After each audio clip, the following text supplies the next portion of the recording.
Pas du tout. Et justement, c'est ce qui nous amène vers vous, Pascal. Bonjour. Merci de nous rejoindre ce matin sur ce plateau. Vous êtes venu bien accompagné. Merci accompagné de beignets de toutes les origines. C'est donc la fête des Lumières et à Hanouka, chaque origine a sa spécialité, comme dans toutes les autres fêtes d'ailleurs. Est-ce qu'on peut trouver particulièrement à Hanouka un élément, un ingrédient qui est commun à toutes les origines et à toutes les cultures? Oui, c'est la friture. Et la friture parce qu'on doit pas on doit se rappeler de le miracle de Hanouka, c'est dont l'huile élevée au rang le petit pot de l'huile. L'huile qui avait servi à permettre au chandelier de tenir 8 jours et non pas 1 comme c'était prévu originellement. Et finalement, on le réutilise en cuisine pour faire ces délicieux beignets que vous nous avez ramenés. Ils sont tous ronds. Ils n'ont pas tous des trous. Expliquez-nous quelles sont les origines de ces beignets. Alors. Ils ne sont pas tous ronds, mais nous, on a toutes les genres de beignets et on les trouve à la cuisine nord-africaine. Moi, j'ai apporté ici la shabakia. Shabakia, c'est un genre de gâteau, un petit gâteau marocain qu'on le frite avec beaucoup de l'huile. Et après, on le met dans le sucre et un peu de sésame. Et tu peux le goûter encore un peu. Et ici, c'est de Hongrie. Hongrie, c'est la même pâte, mais la forme, elle n'est pas la même. Et ça, comme ça, on voit le changement entre les communautés. Et il y en a ici, c'est le sphinx, même du Maroc. Il a le trou, comme tu dis, il a le trou. Et on trouve un autre genre de gâteau qui a un peu, même un trou, c'est le yo-yo de la Tunisie. Le yo-yo, c'est ça. Mais la pâte, elle n'est pas la même comme la pâte de le sphinx. Ici, la pâte de le sphinx et la pâte de l'azlabia de Yamani. Je vais le montrer devant ma caméra. Je ne vais pas en profiter pour manger, pas pour l'instant, je le ferai hors caméra. Tu vois, il y en a du sucre. Voilà. C'est la pâte, elle est très, très délicate. Elle est avec... du levain? Non, la levure. Mais ici, tu connais, on a les soufganiotes en Israël maintenant. Les beignets. Les beignets, ils s'appellent soufganiotes et ils viennent de Ashkenaz. Donc finalement, cette culture, cette culture du beignet, elle touche tous les courants, toutes les origines de Hongrie, comme vous nous l'avez montré. Et cela, tu vois, et cela, les petites boules, ils sont du Yémen, mais on les trouve même à Turc, et ça s'appelle lokomades.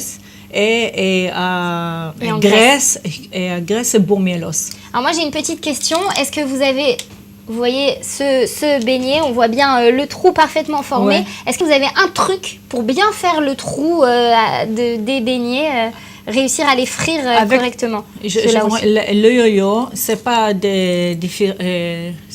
tu peux le faire très bien parce que la pâte elle est stricte comme ça, tu peux l'ouvrir très bien. Mais ça, il est tout délicat, tu fais le trou, tu tires avec les deux mains et on a le trou, tu reçois le trou et tu le mets dedans l'huile. Et il faut se huiler les mains ou non, c'est avec mouiller les mains. Avec de l'eau. Ouais, d'accord. Ouais. Alors, les beignets, c'est le plat de Hanouka. Est-ce que vous avez une histoire qui vous vient de chez vous, qui a fait que vous êtes devenue une spécialiste, une journaliste culinaire, parce qu'on va en parler après, vous avez écrit beaucoup de livres sur la cuisine. Quelle est l'histoire dont vous vous rappelez de chez vous et qui a suscité cette envie de faire ce métier? Et je me rappelle, j'avais, je crois, 6 ans à l'école et la maîtresse, elle a raconté que les Juifs en Israël, ils mangent rien que les soufgania. Les beignets. Vous avez grandi ici en Israël? Ici, oui. Et rien que les soufganiotes, les Juifs, ils mangent à Hanouka. Moi, j'ai été très étonnée. J'arrivais à la maison et je demandais à ma mère, je lui dis, maman, est-ce que nous, on est juifs? Elle m'a dit, certainement, les juifs.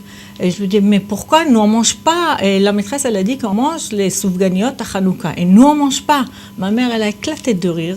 Elle m'a dit, viens, je t'explique. Il y en a même, nous, on mange les yo-yo, on mange les déblas, on mange les makouds.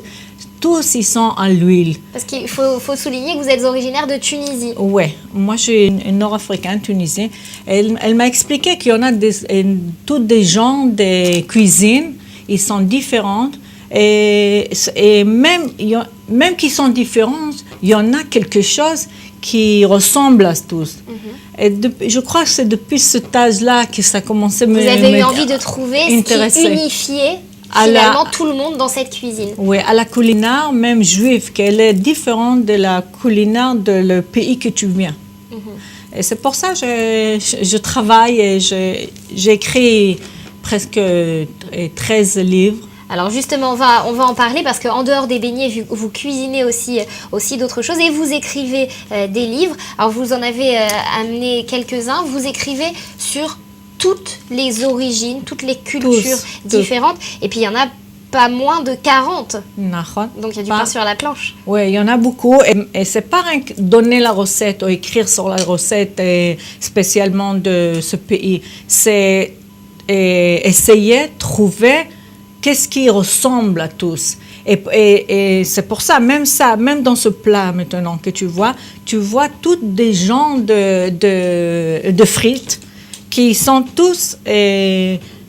Qui se rassemblent, plein de styles et de sortes de fritures qui se rassemblent sous une même... Mais tous, ils sont juifs et tous, ils mangent la même chose. Et ça, c'est très, très spécial dans la culinaire. Alors il faut dire qu'en Israël aussi cette histoire de culture différente et d'origine différente, elle fait souvent beaucoup parler. Vous avez écrit notamment sur les Tripolitains. Sur les Tripolitains. Est-ce que vous avez des recettes? Alors justement, on voit une superbe photo de poisson. Disons que ce matin, on va saliver une image de poisson. Quelles sont les recettes à vous qui vous font le plus envie? Du sucré, du salé, de l'ashkénaze, du séfarade, est-ce que tout vous fait envie? Il y en a des genres de plats que j'aime plus, mais je suis très... j'aime étudier et ramasser encore et encore des recettes, car c'est pas que je dis ça c'est bon ou pas bon, parce que la langue elle est différente entre pays et pays. Et ici, c'est plus piquant et l'autre, c'est plus doux. Mais ils ont un genre, quand tu goûtes les plats et les mets, tu vois combien ils sont très, très spéciaux. Et tu dois s'habituer à goûter des autres choses, pas rester avec rien que tu as l'habitude. Est-ce qu'il y a pour vous un plat représentatif? On parle souvent du falafel à chaque fois qu'on parle d'Israël et des Israéliens. Est-ce qu'il y a un plat qui pour vous serait plus représentatif d'Israël? Encore plus que le houmous falafel? Non, même le houmous, même le falafel, ils ne sont pas israéliens. Ils sont d'Égypte. Car moi, je pense que le plat israélien, il va être le jour comme tu fais un repas de tous les goûts des différents mets de tous les pays. Ça va être israélien parce que tous on vient de plusieurs pays et plusieurs communautés. Et si tu donnes des mets différents, ça fait le rassemblement de tous. Dror, les beignets, ça vous tente? Ça me tente beaucoup et puis ça me fait penser à une phrase que j'ai lue dans la presse justement qui concerne justement les manœuvres politiques dont on parlait tout à l'heure. Je ne sais plus quel commentateur politique écrivait « La politique, c'est comme les saucisses, c'est bon à manger, mais lorsqu'on voit comment c'est fait, c'est nettement moins appétissant. » Non, alors je suis sûre que ces beignets-là, même quand on les voit en coulisses, ils sont bons à manger. Votre culture, Dror, vous venez d'où? Moi, de Paris. De Paris, mais vous avez quoi comme origine culturelle? Est-ce que les beignets... Père ashkénaze et mère séfarade. Bon, donc vous avez... Donc j'aime tout en fait. C'est mélange. Vous aviez aussi bien le gefilte fish que le couscous. Et mélanger les deux à la fois. Délicieux.